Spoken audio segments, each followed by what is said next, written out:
चला आज आपण बघूया राऊंड शेपच्या केकपासून हार्ट शेपचा केक कसा बनवायचा। तर सगळ्यात आधी जसं मी तुम्हाला आधी सांगितलं होतं तसं ना, जेव्हा तुम्हाला गरज असेल ना तेव्हाच क्रीम व्हिप करून घ्या।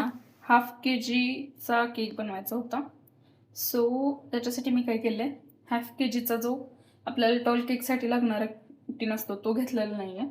हा मी थोडासा मोठा, म्हणजे ज्याची ही साईज जास्त असेल ना असा टीन घेतलाय, त्याच्यामुळे आपला केक जो आहे ना तो पसरट व्हायला मदत होते आणि हार्ट शेपचा केक जितका असं म्हणजे मोठं असेल ना तितकं ते छान दिसते। आणि मी केकच्या पण स्पॉन्जच्या इथं 2च लेअर करून घेतल्यात, ही एक आणि ही एक। सो आता मी याचं क्रम कोटिंग करून घेते आणि त्याच्यानंतर मी जो आपला केक होता ना तो अर्ध्या तासासाठी छान फ्रीजमध्ये सेट करून घेतलाय। त्याच्यानंतर हे बघा, केकवरती मी जसं मार्किंग दाखवते ना तसं मार्किंग करून घ्यायचं आणि ह्या दोन्ही साईड्स केकच्या कट करून वरच्या साईडला लावून घ्यायच्या, जसं की मी याच्यामध्ये तुम्हाला दाखवलेलं आहे। आणि त्याच्यानंतर याला प्रॉपर हार्ट शेप येण्यासाठी ना वरतून थोडासा पीस आपण कट करून घ्यायचा आहे, त्याच्यामुळे आपल्या केकला जो काय आहे ना तो प्रॉपर हार्ट शेप होतो।